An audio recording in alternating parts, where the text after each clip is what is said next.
Okay, hi and welcome everyone to this event, which is part of the Lund University Future Week, which is a week that are focusing on the future in Lund, with a lot of events. And I'm very happy to see you here at this event, which is about the future of traveling, mobility, and flying. We have a couple of distinguished guests here with me. So we're going to talk, it's first Maja Rosén, who is a climate activist, you could say, and also the co-founder of the We Stay on the Ground organization and the campaign, Flight Free campaign that you have been running. And you will tell a little bit more about this later. And then we have also Sara Ullström, who's here from Lund, who is a PhD candidate at the Sustainability Science here at Lund University. And you study in your research the debate about staying on the ground and the whole phenomenon about this. And the debate, especially with focus on Sweden, I think. Yes. My name is Roger Hildingsson. I'm a lecturer and researcher in environmental politics at the Political Science Department here at Lund, and I have been asked the privilege to sort of moderate this discussion.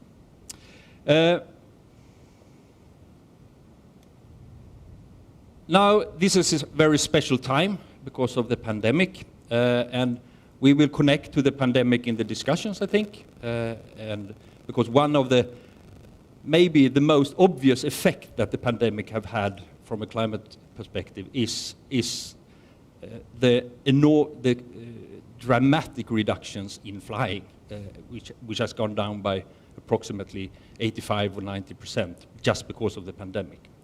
So we will come back to that, but it also affects the very organization of this seminar, of course. So we have audiences at two different places following this seminar. So we have one audience here, live, at the City Library in Lund, and you will get the possibility to ask questions to the panel later on. But we also have an audience that follow this seminar online, and you are also entitled to pose questions to Maja and Sara, and bring up sort of topics for discussion here. And then we use Menti. And so what you do if you are online, you go into the menti.com site and you use the code here that you see on the screen, which is 180174, and then you submit your question. And if anybody looks at this afterwards, this is only working in the live session, of course. Okay, with that said, hi and welcome everyone. I will soon provide, the seminar will be organized like this, that Maja and Sara will give you sort of a brief introduction from their respective perspective on the debate. And then I have prepared some questions as a moderator, and then after that discussion with Sara and Maja, I will invite you in the audience. After Maja and Sara's presentations, you are welcome to pose if there are sort of some quick clarification questions. Otherwise, we take the discussions a little bit later. So. With that said, just to introduce this, before I let Maja do her presentation here, just to introduce the topic here, that the focus is about sort of the future of traveling, but we will focus on aviation in this seminar, of course. And aviation could be debated. It might not be the largest source of carbon emissions, globally speaking, but it is definitely per capita sort of the kind of activity that we engage in that has sort of the highest level of carbon intensity. And especially that it is the single most rapidly increasing source of emissions. And just to provide you some figure, we expect that before the pandemic, the prognosis was that air travel globally will be doubled in the coming 20 years. So it is a sort of rapidly increasing sort of kind of activity that affects carbon emissions globally. As I said, this has been changed by the pandemic. It's actually, the jury is out on what the pandemic, what kind of impacts it will have on this sort of, on the patterns of traveling and on flying.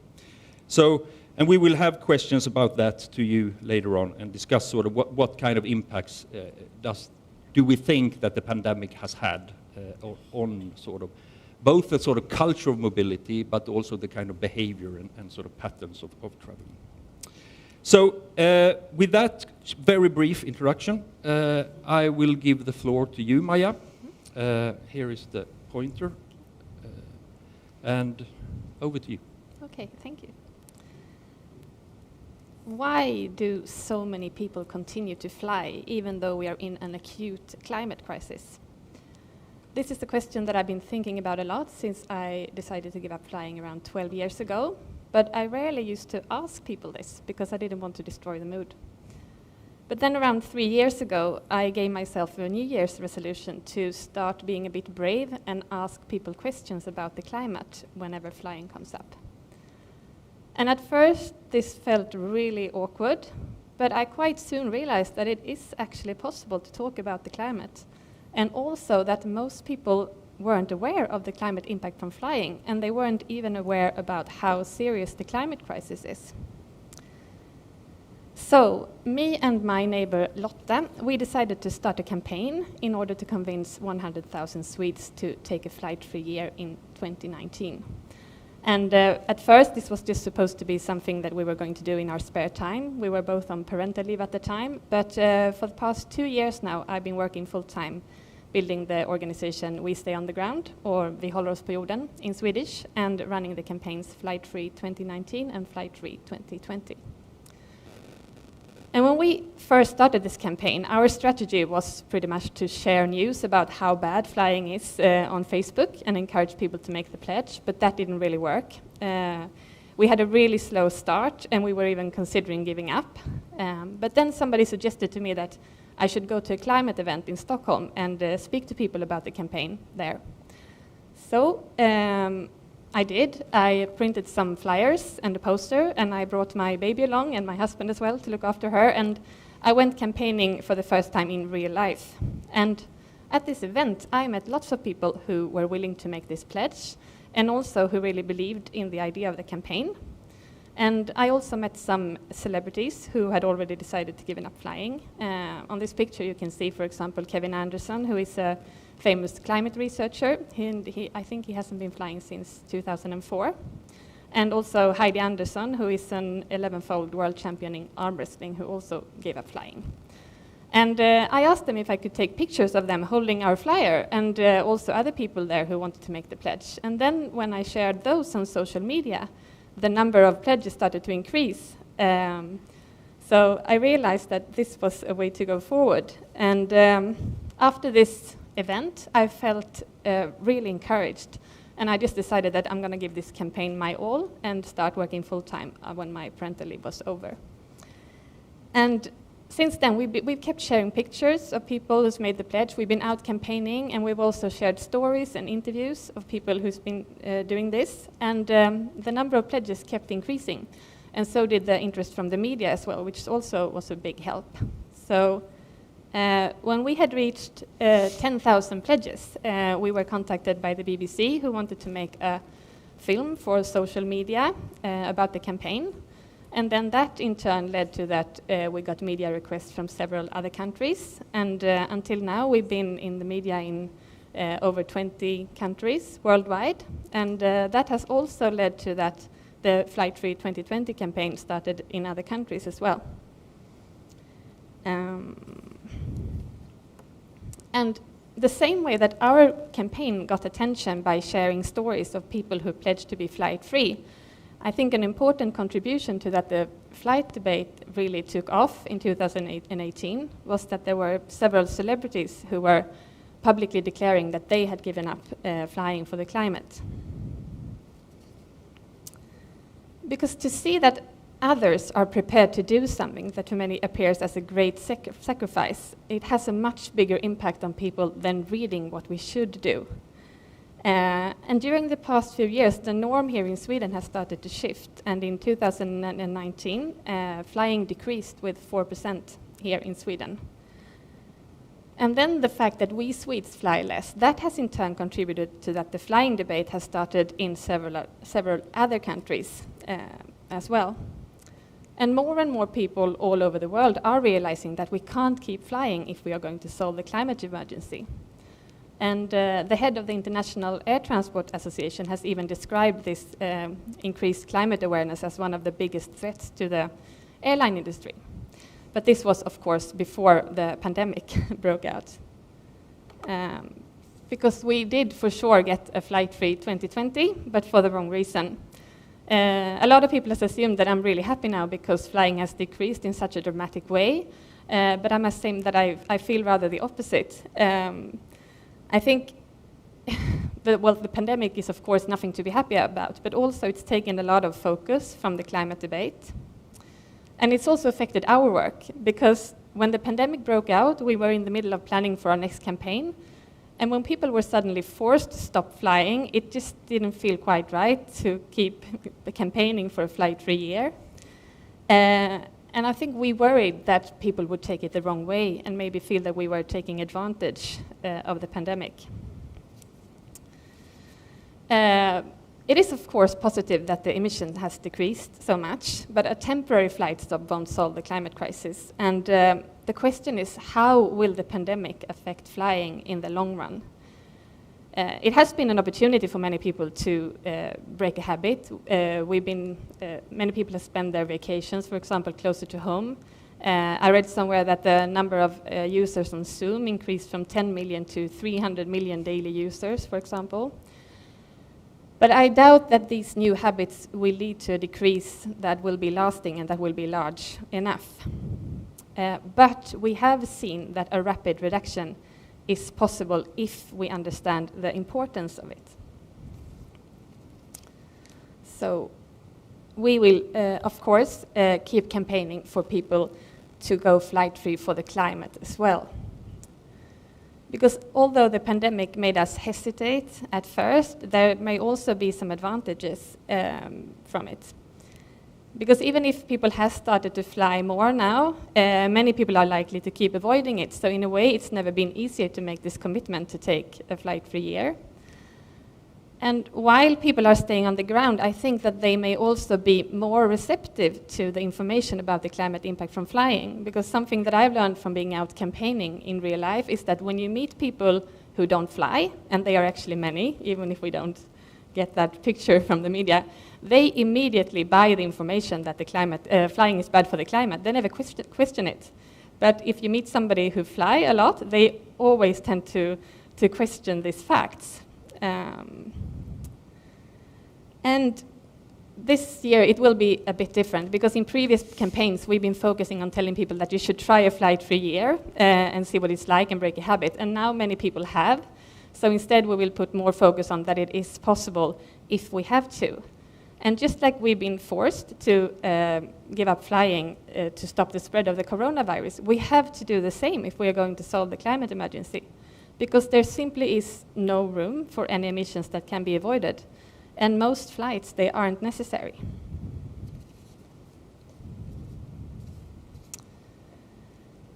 I think a big difference between the pandemic and the climate crisis is that the pandemic has been part of our everyday lives. We've all been talking about it. And when we see that others are acting upon it and doing what it takes, then so do we.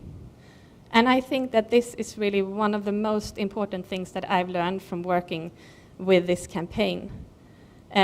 When we first started this campaign, to me the goal was to reduce the emissions from the people actually making the pledge. But now when I've been doing this for a couple of years, I realized that that is just a very small part of it, because the biggest effect lies in how the decision to go flight-free impacts those around you. Greta Thunberg has said this, that by stopping flying, you don't only reduce your own carbon footprint, you send a signal to other people that the climate crisis is real, And I couldn't agree more, because choosing not to fly is about so much more than taking individual responsibility. It is very much a political act, because by changing the norm and the public opinion, we are laying the foundations for the political decisions needed. But for that to happen, we also need to talk about this. And we will put more emphasis on that in our next campaign, Flight Free 2021, that we will launch within the next couple of weeks.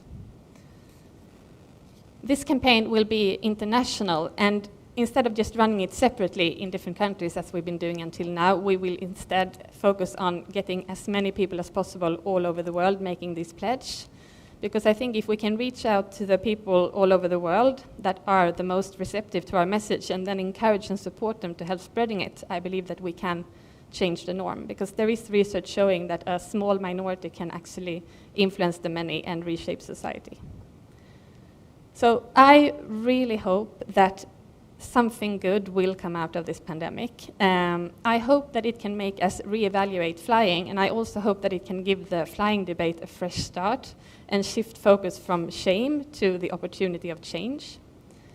And lately, there have been some good examples of this. This is Professor Stefan Gössling, who is here at Lund University. And he's, in a recent paper, said that the pandemic is a great opportunity to rethink the global air transport system. And he concludes that both the flying industry and the climate would benefit from flying less to a higher price. And in another article that I recently read in Men's Journal by a journalist, Clint Carter, he describes the pandemic as well as a golden opportunity to reevaluate how, why, and where we travel. And I really appreciated this text because he doesn't even mention the term flight shame. And also he shares his own story.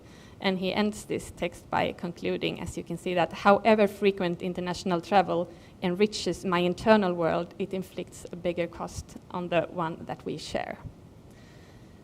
And I'm going to do my best for more people to realize this. And I really hope that you will as well by making a pledge to be flight free in 2021 and help us spread that campaign. And you will be able to make this pledge at the Swedish website and at flightfree.world from November 1st. Thank you. Thank you, Maja. Fantastic. So if you want to join the campaign, just go into the webpage of the campaign. Are there any clarification questions or quick questions to Maja before we let Sara do her presentation? There is one online. Yes? There's the trends now that flying, that you can take a flight to nowhere, that an airplane that will go to one place just brings passengers back. So do you think that we should target the consumers or us that fly, or should you target the airlines that kind of keep on this practice? Well, I think we need to approach this question from all angles, of course, but I do think that we should not underestimate the power in the consumers, because I really think it is us as individuals that are the solution to the climate crisis, because we've been waiting for so long for companies and politicians to make the changes needed, and I don't think that will happen unless more people understand what's needed. And I think the best way for people to understand this is to see that those around us are acting as if it is an emergency. So that's why we focus on this, even if we, of course, should target everyone that has anything to do with the air industry. Is there even another? Yeah. Is the goal just to fly, to stop flying for a year, or do you have a longer perspective? Or? Yes, of course. I mean, I would, of course, want everyone to give up flying completely here and now, but to most people, that's too big of a commitment to make straight away. So that's why we've been focusing on a year. But from what I've learned is that everyone I know who pledged to be flight free in 2019, for example, they continued to stay on the ground after that as well. Because I think once people sort of make this commitment, you sort of change perspective, and instead of focusing on what you lose, you start thinking about how much emissions you actually save, and you also realize that it is possible for most people to live without flying. So I think it's a great way to get started. But in our next campaign, you will actually have the choice to also say that you will stay on the ground as long as it's needed for the climate. So everyone who wants to do that are welcome to do so. So it's a bit like the logic of, because you told the story that you started with a New Year's Eve resolution to yourself. Well, that was about starting to talk to people about this. When I gave up flying because I did what Greta wants us to do. I panicked. I realized how severe the situation is, and I just felt that I want to cut all my emissions possible. And I used to think that since I was doing so many other things right, it should be okay to fly maybe a couple of times a year. And I know a lot of people think this way because it's not something we do in our everyday lives. So it feels like if you do so many good things, you can do the occasional bad thing. But the problem is that just one annual flight can take away the effect from everything else that you do. For example, many climate-aware people think that they actually have higher emissions than people who aren't at all aware of the climate crisis but who don't fly. So, yeah. And I think that response was a nice bridge to you, Sarah. I agree. Over to you in your presentation. Oh, there was another question. So, yeah, take that. Quick. Speak up.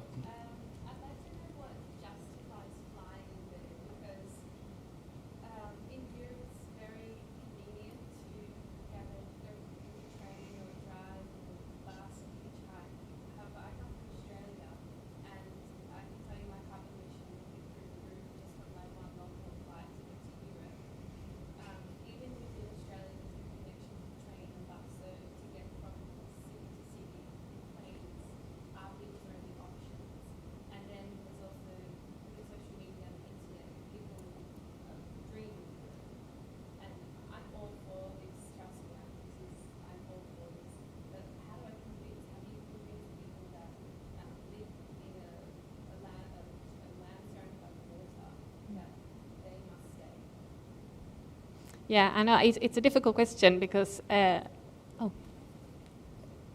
What? Repeat the question. I need to repeat the question. Okay, I summarize it. I have to repeat the question for those online, sort of. So it was a long question, but to summarize it, it was like it relates a bit to sort of what you do, even if you are convinced and you want to do something. Sort of, you are committed to the cause, and then you had a question about. When long distance flying, you said you are from Australia, just to get here to Sweden sort of eats up your carbon footprint for this year.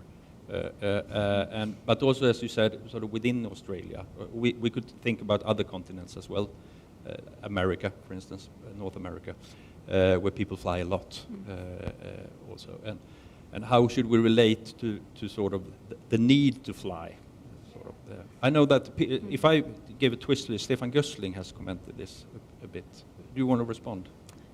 Yeah, you know, the quote that I shared from Stefan Gössling, he said that there is a little correlation between air transport wants and needs. And I think this is a difficult one because, for example, sometimes people say, well, I have family on the other part of the planet. And then, of course, it's very difficult to tell them that they can never fly there again.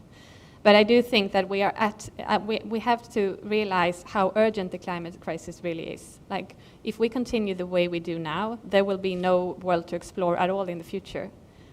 So we have to focus less on what the things we want to do and do what is needed. Because I think for anyone who likes flying, if we solve the climate crisis now, we may still have a chance to explore the future in the world. Our children may still have a chance to explore the future in the world.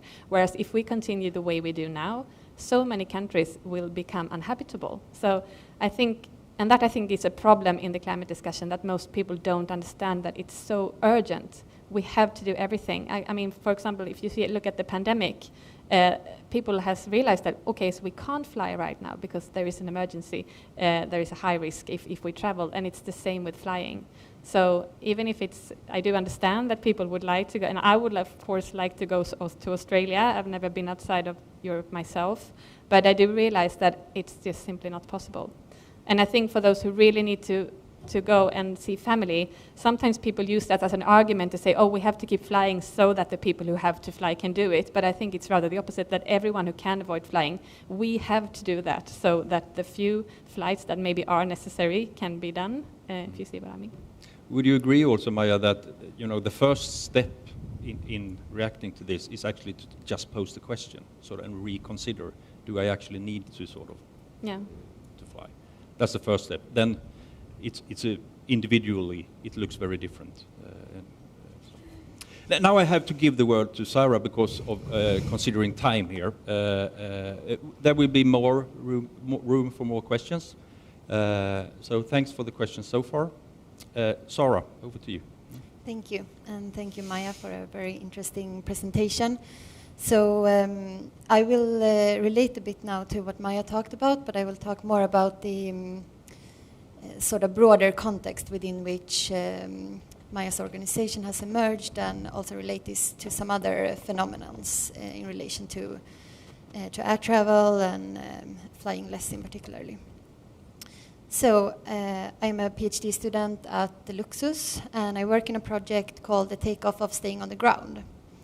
And we are a small project team with 3 researchers in this project. So it is me, Kimberly Nicholas from LUCSUS also, and Johannes Triple from Political Science.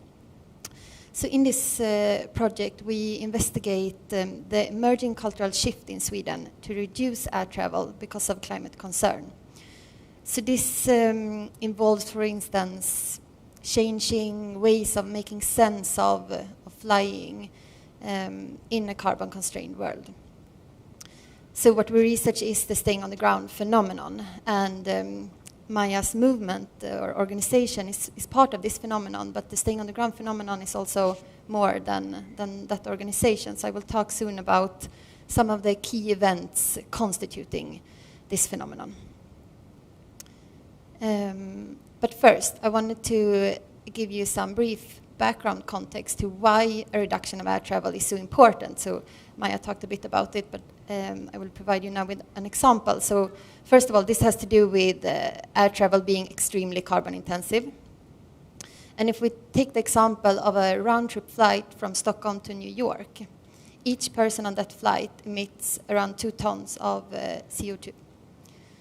And to meet climate goals and to keep global warming within 1.5 degrees, it has been estimated that each person can only emit 2.5 tons CO2 per year by year 2030.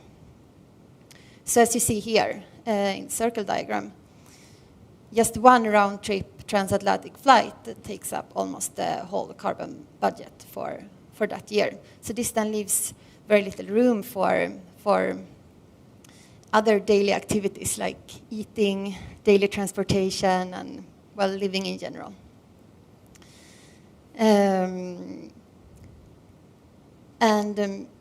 There is currently no viable technical solution that could facilitate the transition to sustainable aviation, which means that the only way to make air travel climatically sustainable is to fly less. And during recent years, air travel and the climate impacts from air travel has been increasingly discussed in Sweden and also abroad, but my research focuses on Sweden.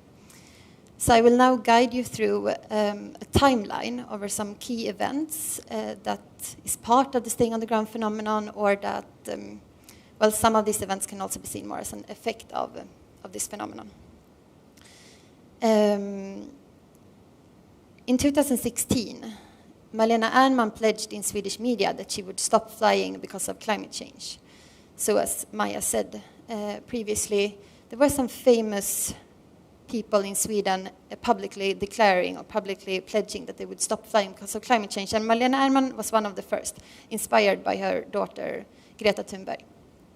And this was not the first time, of course, that the climate impacts from air travel was discussed. So the climate issues with air travel has been discussed for a long time, but this was sort of when the debate started to shift.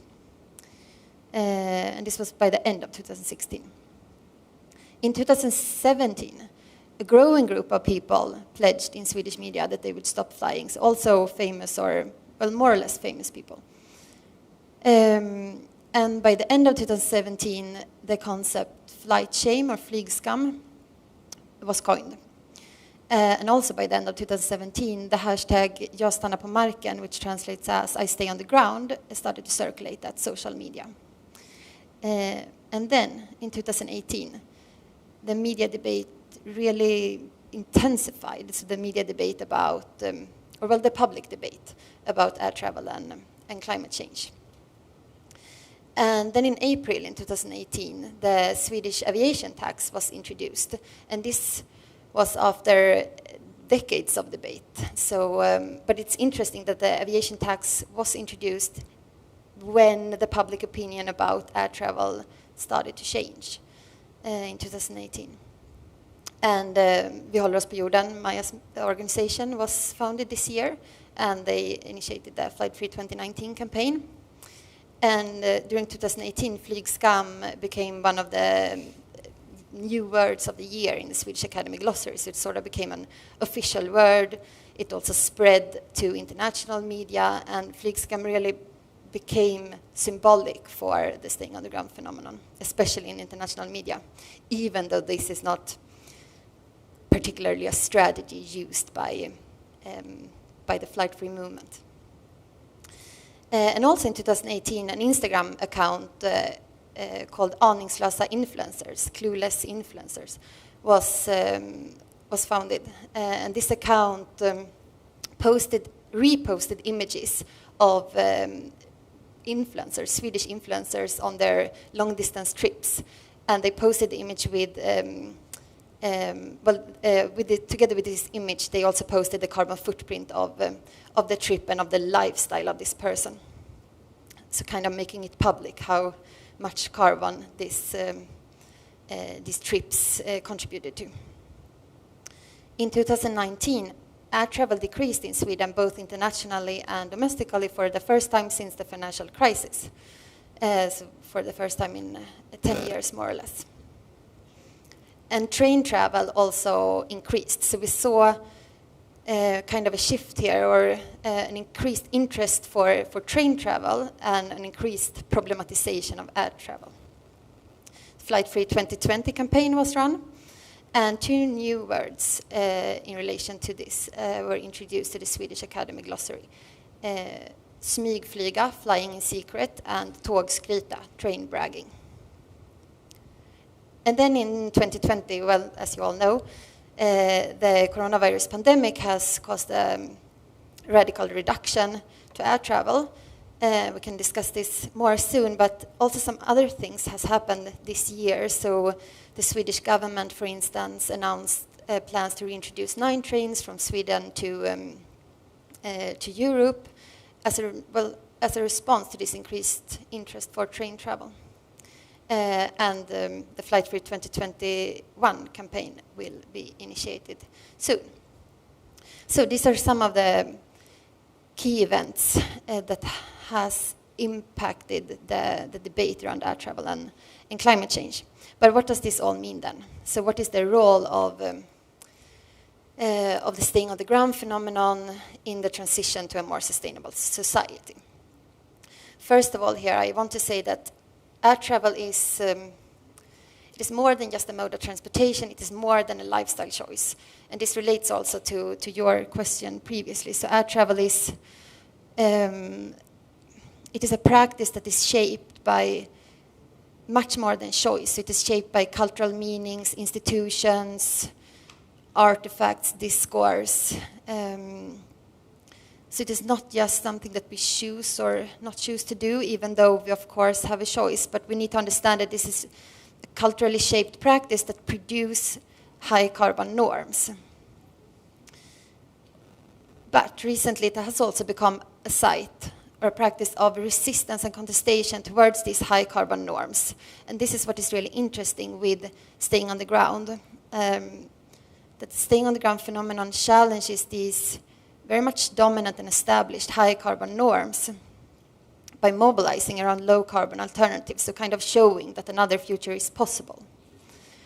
And this is also, I mean, with the coronavirus pandemic, for instance, this really shows that we are able to change our behaviors. We do not need to fly to the extent that we have been doing during the last decades. So I think that this is really an opportunity to establish more low-carbon norms.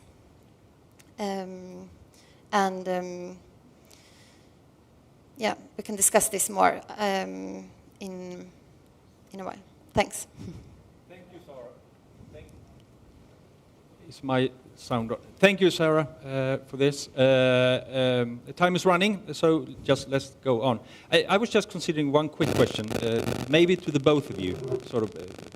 So thanks for providing the context about how this has developed, and you actually put sort of the organization that Maja represents and the campaign into this sort of broader context. What's your view on the fly shame, sort of? Because flies, you both of you say it's more than a lifestyle choice. You said, Sara, and you Maja, say it's more an act, a political act, sort of. But for people in general, I think what the first thing we might associate with this debate is actually the fly shame, sort of. Yeah. What's your view on that? Sort of, do you see that as problematic?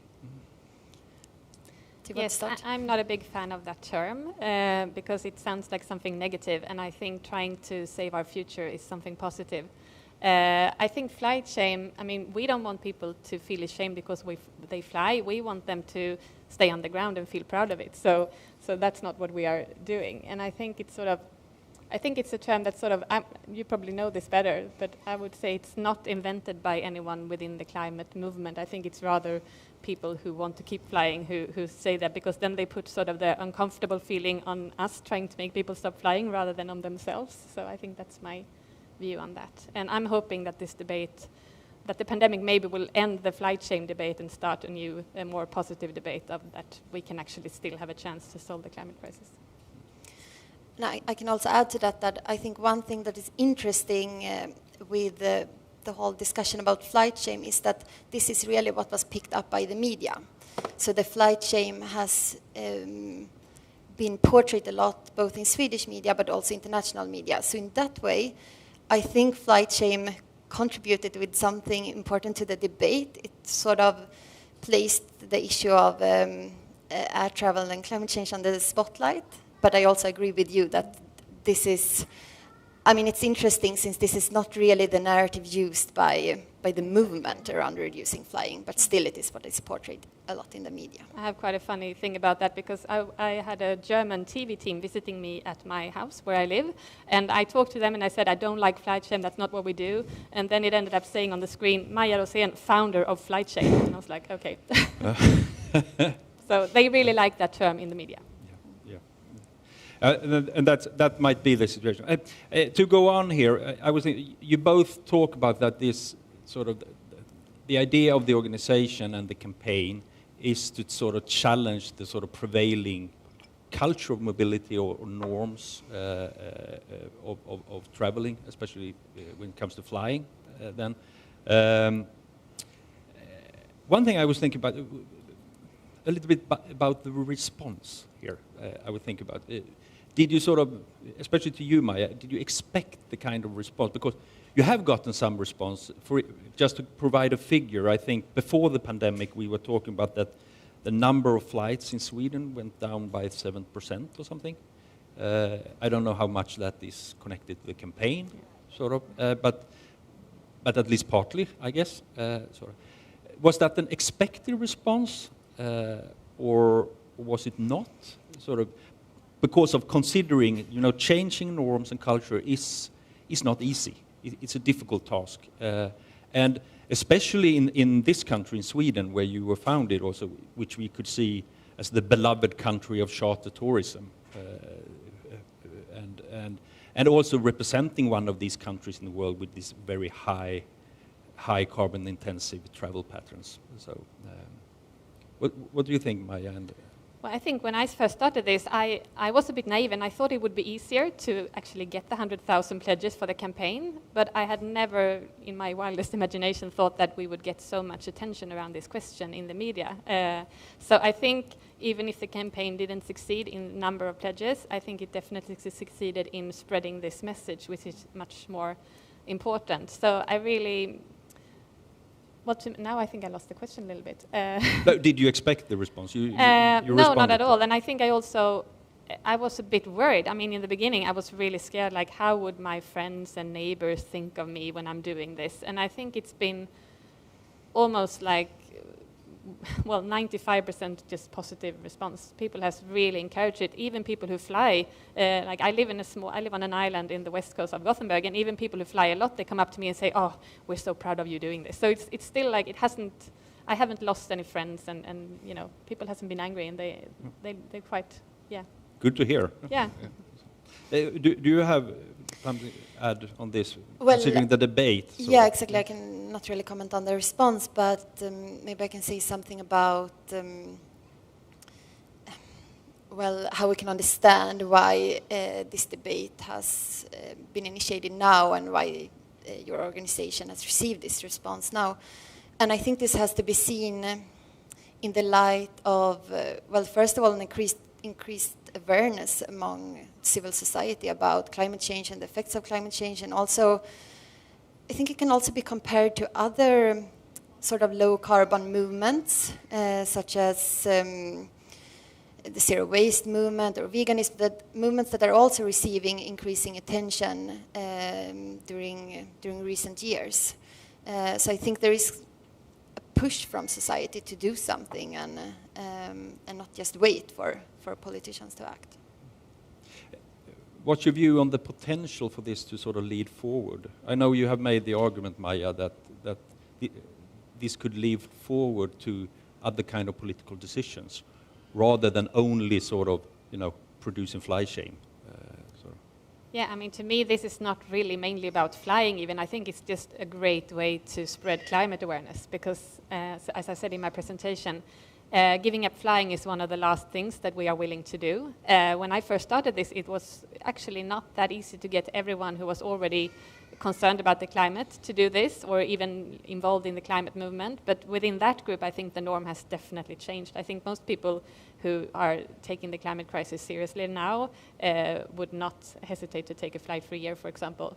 But to me, it's really about, like, we can't just focus on, well, in a way we are focusing on one thing, but I think the goal is to really understand that we can't choose just to stop flying and then continue in the other ways. We have to make all the change. Well, the more changes we do now, the better life we can have in the future. So I really think that we should just act as if it's a crisis, because it is. So this is just a part of it, but it's a necessary part that can't be avoided. Do you want to add, Sarah? Well, I can just say that I also really believe that norms are very central here. So as you also mentioned in your presentation, it can be enough with a minority adopting a new behavior for sort of tipping the norm or changing the norm. So yeah, that also relates to COVID, that this is a time for establishing new norms and habits. Yeah, because can I just say, yes? When people talk about, when I talk about political decisions, what I've seen is that once people, like even people who hesitate to first make a commitment to take a flight for a year, once they decide, several times they've said to me, "Oh, now I want flyers so I can go and tell all my colleagues to do the same, because I'm not doing this on my own." So if you realize that you're changing your behavior, you want everyone else to change, and then you demand the political decisions needed as well. So I don't think there's a risk that people change their lifestyle and then they think they're fine. It's rather that when they do, they want everyone else to do it too. Okay, so it's an issue of sort of spreading. Yeah. Keeping with time here, I think we have to move on, because you touch base with the pandemic, both of you, but we need to sort of talk about. So I know you don't know, but I want you to speculate. Sort of, what do you think about the new normal after the pandemic? What about the risks of just falling back to business as usual? Do you think that we will keep up sort of this trend? Could we even view the pandemic as sort of a huge experiment in new travel patterns? Or what do you think? Well, I think that, so first of all, I think we have to separate business travel and leisure travel. So when it comes to business travel, I really think that we might see a long-lasting change from this. So with the digital transition that businesses, organizations now have been doing, I cannot really see why someone would fly 3 hours for a 1 hour meeting and then fly back home after the pandemic is over. So I think there are great possibilities there of a long-lasting change. And then when it comes to leisure travel, I am more uncertain, and I think it will depend a lot on various things. So one thing is what will happen with the aviation industry, which airlines will survive, and so on. What will happen to ticket prices. And also, will people be afraid of traveling? And who will be afraid? I think different people will be affected in different ways, or most certainly. But some people might be afraid for a long time to fly.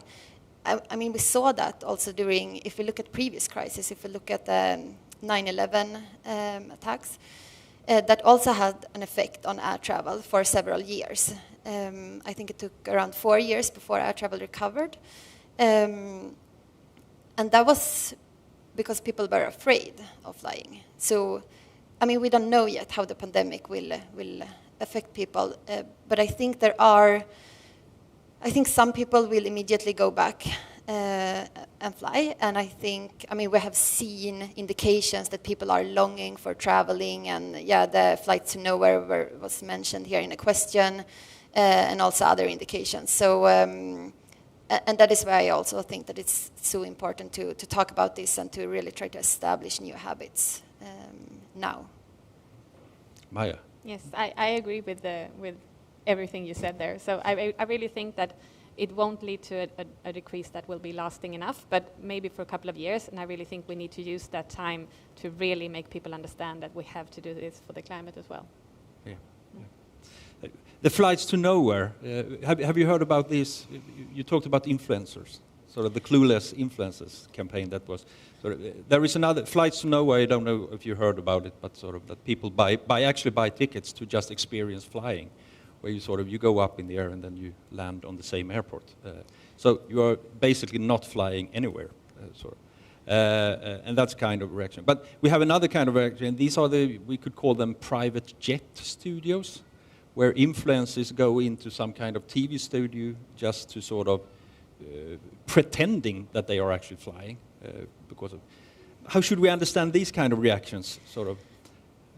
Yeah, I can comment first there. So I think, first of all, this shows that air travel is so much more than a mode of transportation. It is linked to status. So why do these influencers pay money to be in these private jet studios? Because it's linked to status, to being rich and having seen the world and so on. And that is a view on aviation that goes way back. So that is one thing. So this is more than just getting from one place to another. And then when it comes to the flights to nowhere, I mean, yeah, this is really an absurd trend that has emerged now, that you basically that also shows that people kind of miss the experience of flying, or maybe they want to support the aviation industry so that they can recover faster, so that people can go back traveling and so on. So you're voting with your wallet, so to speak. Yeah, kind of. I mean, yeah. I guess that is one reason. Yeah.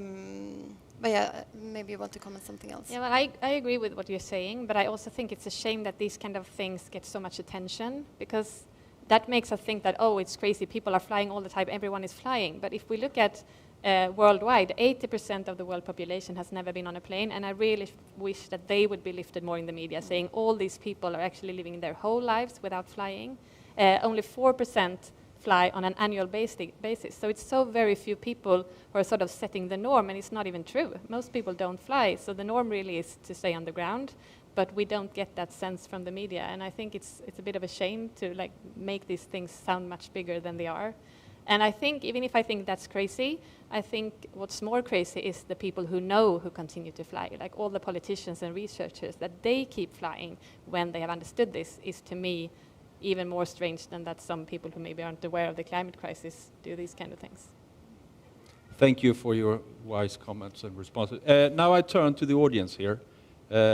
We have 10 more minutes left, so there is room for questions. I have more questions, but I rest them to let you pose questions instead. Or Cecilia, if there is something online. Yes, we have a lot of questions online. Yeah. Perhaps you will be able to answer them later on as well. So, as you mentioned, can you reflect a bit about the social justice issue? For example, I have one question. You mentioned that both the climate and the airlines would benefit from flying less and for a higher price. How do you see if it's problematic in the social justice? I mean, only the rich part of society can afford it. Yeah, we get that comment a lot, but I think then we have to recognize that it's already very an unjust system, because even if it seems that when flying is cheap, everyone can fly, that's not the truth. Most people can't fly at all, and the people who's never been flying, they are already the ones who are most affected by the climate crisis. So, yes, I agree it's unfair that it will be the richest people that can keep flying, and I do think that we should have also a system that maybe makes the more you fly, the more expensive it becomes. Or I would even prefer like a flight quota, which should be really zero, but like you can't, that individuals shouldn't be able to fly as much either. But I agree it's a problem, but it's a bigger problem that people who's never been flying are already dying from the climate crisis today. You mean like a carbon credit system? Individual? Something like that, yeah. Okay. Or rationing, maybe. Yeah. More online, or we have one here in the room? We can add one. So we have some questions about like flying in the future and about the new techniques. So, for example, will less carbon-intensive flights allow us to fly more in the coming years? And how will the flight be changed from more biofuels and electrical flights? I mean, I definitely think that technological development and technological advancement is part of the solution, and that is important.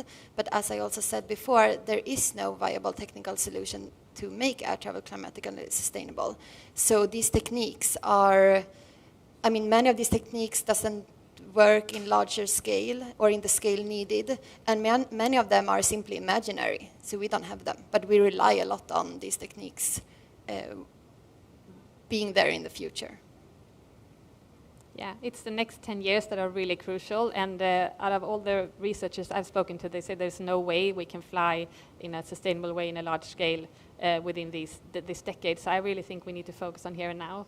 And also some people say that, oh, we should really keep flying so that they get more money to find technical solutions, but it's rather the opposite. It's now when people are becoming more aware of this and fly less, that they are actually putting more effort into these technical solutions.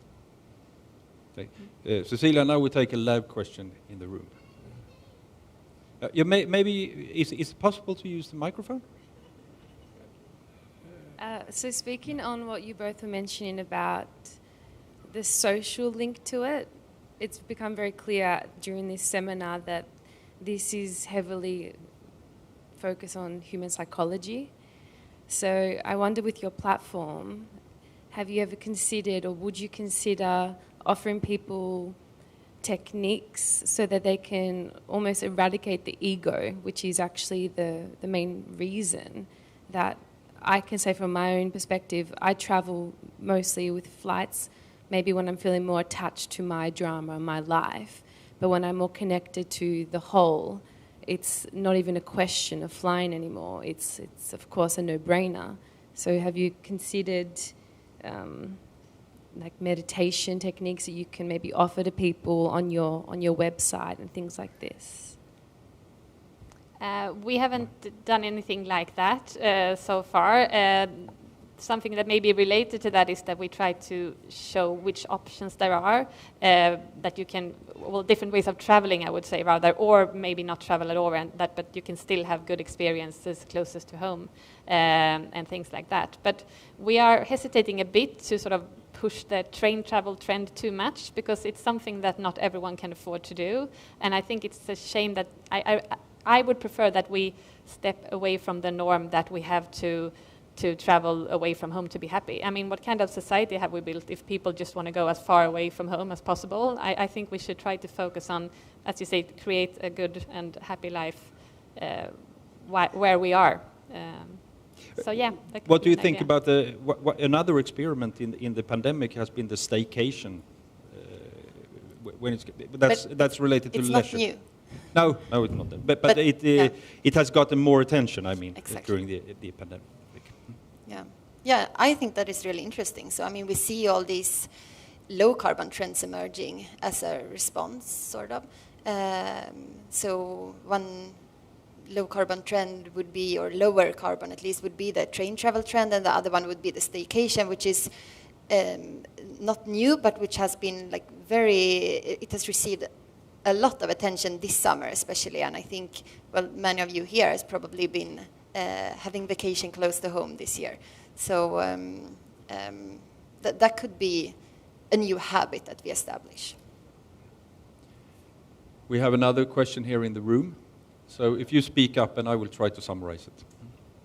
Considering the carbon lag, do you guys think, even if it's not emissions tomorrow, that it's possible to live up to the Paris Agreement? And otherwise, is it possible to live up to the Paris Agreement? Do you want to repeat, or should I? Yeah, I should repeat. Whether sort of, if we would stop, what do you call it, carbon lag?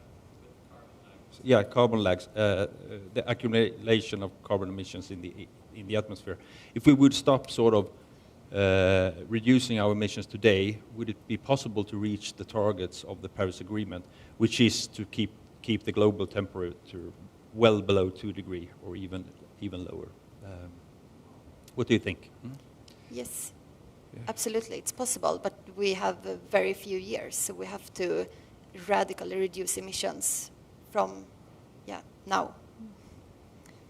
I don't know if we can be sure about that, because I think I don't know if we have enough research to know that for sure, but I think we have to act as if we can, because the option would be to give up, and I mean, there's simply no way we can do that. So I think we just have, but I think it's good that you lift this question, that even if because sometimes I've felt when I'm talking to people about this, that some people think that, well, if the situation gets too serious, then we can stop the emissions. But that's not true, because all the emissions, they will still be out there for hundreds of thousands of years. So the situation will not get better during our lifetimes. It will only get worse. Unfortunately, it sounds very depressive, but it's true. So we really have to do everything we can now. I could just add to this sort of the argument out there, it's debated, but to stick with the global carbon budget, we need to sort of increase the rate of emission reduction very rapidly. And we talk about in the size of 7, 8, 10% maybe annually. We should be compared to that we have so far seen like 2% annually. So it's really sort of a step up in the rate of change that's needed. But just to put that into perspective, you could say the first figures are now coming out on the effects of the pandemic on global emissions, and that is in that order, sort of. So you could say basically what we need to do in the coming 10 years is to sort of have another kind of effect that sort of is like the pandemic. We have another question, and I think that has to be the final one, because if we should keep with time, but let's speak up.